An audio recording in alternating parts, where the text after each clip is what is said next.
Hello, ഇന്നൊരു വടുകപ്പുളി നാരങ്ങയുടെ അച്ചാറാണ് ഉണ്ടാക്കണത്. അപ്പോൾ ഒരു വടുകപ്പുളി നാരങ്ങ എടുത്തിട്ടുണ്ട്. ഇങ്ങനത്തെ ഒന്നും കൂടി എടുത്തിട്ടുണ്ട്. ഇത് ചെറുതായ കാരണം 2 എടുത്തിട്ടുണ്ട്. അപ്പോൾ തോലൊക്കെ ചെത്തി റെഡിയാക്കി വെച്ചതാണ്. അപ്പോൾ അതിനെ നടു കീറി ഒന്നും കൂടെ നടു കീറി അതിൻ്റെ കുരുവൊക്കെ കളഞ്ഞ് നടുവിലെ ആ വെളുത്ത ഒരു പാട മാതിരി ഉണ്ട്, അതും കൂടി കളഞ്ഞതിന് ശേഷം ഒരേ മാതിരി മുറിച്ചെടുക്കുകയാണ് ചെയ്യുന്നത്. ഒരേ വലിപ്പത്തിൽ മുറിച്ചെടുത്തു. ഒരു വലുപ്പത്തിൽ മുറിച്ചെടുത്ത് ഒരു വലിയ പ്ലേറ്റിലേക്ക് ആക്കിയിട്ടുണ്ട്. ഇനി അതിൽ 3 ടേബിൾ സ്പൂൺ ഉപ്പാണ് ചേർത്ത് കൊടുക്കുന്നത്. ഉപ്പ് ചേർത്തതിന് ശേഷം ഒരു സ്പൂൺ വെച്ച് നന്നായിട്ട് ഇളക്കി ചേർത്ത് കൊടുക്കാം. അപ്പോൾ ഉപ്പൊക്കെ എല്ലാ സ്ഥലത്തും പിടിക്കാൻ വേണ്ടിയിട്ട് നല്ലോണം ഇളക്കണം. നല്ലോണം ഇളക്കിയതിന് ശേഷം ഇനി ഇത് വേറൊരു ബൗളിലേക്ക് മാറ്റി കഴിഞ്ഞാൽ ഒരു ഗ്ലാസ് ബൗളിലേക്ക് മാറ്റിയിട്ട് ഒരു ദിവസം പുറത്ത് വയ്ക്കുകയാണ്. അടച്ചിട്ട് നമുക്കത് പുറത്ത് വയ്ക്കുക ചെയ്യണത്. അപ്പോൾ ഉപ്പ് നന്നായി പിടിച്ച് അതിലത്തെ വെള്ളമൊക്കെ ഇറങ്ങാൻ വേണ്ടിയിട്ടാണ് ഇങ്ങനെ ചെയ്യണത്. അപ്പോൾ അത് അവിടെ അടച്ചു വയ്ക്കാം. നാരങ്ങ ഒരു ദിവസം ഉപ്പ് തിരുമ്മി വെച്ചതിന് ശേഷം പിറ്റേ ദിവസം അച്ചാർ ഉണ്ടാക്കണം. അപ്പോൾ ഒരു പാൻ ചൂടായി വരുമ്പോൾ 3 ടേബിൾ സ്പൂൺ നല്ലെണ്ണ ഒഴിച്ചിട്ടുണ്ട്. ഒരു 2 വലിയ വെളുത്തുള്ളി എടുത്തിട്ട് അതിൻ്റെ അല്ലികളാക്കിയിട്ട് അതും കൂടി ആഡ് ചെയ്ത് കൊടുത്തിട്ട് ഉണ്ട്. അതൊന്ന് വഴറ്റി മൂത്ത് വരുന്ന സമയത്ത്, ചെറുതായി മൂത്ത് വരുന്ന സമയത്ത് കേട്ടോ, നമ്മൾ പച്ചമുളക് ഒരു 10-15 എണ്ണം വട്ടത്തിലരിഞ്ഞ് ഒരു 15 മുളക് എടുത്തിട്ടുണ്ട്. അതും കൂടെ വട്ടത്തിലരിഞ്ഞ് ചേർത്ത് കൊടുക്കാം. ഇതിൻ്റെയൊക്കെ ആ പച്ച മണം ഒന്ന് മാറണ വരയ്ക്ക്, പച്ച ചുവ ഒന്ന് മാറണ വരയ്ക്ക് ഇളക്കി കൊടുത്താൽ മതി. സ്വല്പം കറിവേപ്പിലയും കൂടി ചേർത്ത് കൊടുക്കുന്നുണ്ട്. ഇനി നന്നായിട്ട് ഇളക്കി അത് നല്ലോണം ഒന്ന് ബ്രൗൺ കളർ ആവണതിന് മുമ്പായിട്ട് തന്നെ നമുക്ക് പൊടികളൊക്കെ ചേർത്ത് കൊടുക്കാവുന്നതാണ്.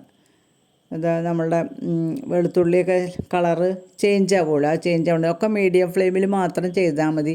മീഡിയം ഫ്ലെയിമിലാണ് നമ്മളെപ്പോഴും ഉപയോഗിക്കേണ്ടത്. അപ്പോൾ കളറ് മാറി വരുന്ന സമയത്ത് മുളക് പൊടിയാണ് ആദ്യം തന്നെ ഇട്ട് കൊടുക്കുന്നത്. മുളക് പൊടി അതിൽ 2 ടേബിൾ സ്പൂൺ സാധാരണ മുളക് പൊടിയും 2 ടേബിൾ സ്പൂൺ കാശ്മീരി ചില്ലിയും കൂടി ചേർത്തിട്ട് അതിൽ ചേർത്ത് കൊടുക്കുന്നുണ്ട്. പിന്നെ കായമാണ് 1 ടേബിൾ സ്പൂൺ കായം, ഉലുവ വറുത്ത് പൊടിച്ചത് 1 ടീസ്പൂൺ, അതും കൂടെ ചേർത്ത് നന്നായിട്ട് ഇളക്കുകയാണ്. നന്നായി ഇളക്കി നമുക്കിനി നാരങ്ങ, ഉപ്പ് തിരുമ്പി വെച്ചിരിക്കുന്ന നാരങ്ങ ഉണ്ടല്ലോ, അതും കൂടെ അതിലേക്ക് ആഡ് ചെയ്ത് കൊടുക്കാവുന്നതാണ്. അപ്പോൾ ഇനി നമുക്ക് സ്റ്റൗ ഓഫ് ചെയ്യാം. നാരങ്ങ ചേർത്ത് കഴിഞ്ഞാൽ പിന്നെ സ്റ്റൗ ആ ചൂടിൽ തന്നെ ചെയ്താൽ മതി. ആ ചൂടിൽ നന്നായിട്ട് ഇളക്കി കൊടുക്കാം. നല്ല മുളക് എല്ലാ സ്ഥലത്തേക്കും പിടിക്കാൻ വേണ്ടിയിട്ട് തവി വെച്ച് നന്നായിട്ട് ചേർത്ത് കൊടുക്കുക. അപ്പോൾ നമ്മുടെ നാരങ്ങ അച്ചാറിൻ്റെ പകുതി പണി കഴിഞ്ഞിട്ടുണ്ട് ഏതാണ്ട്.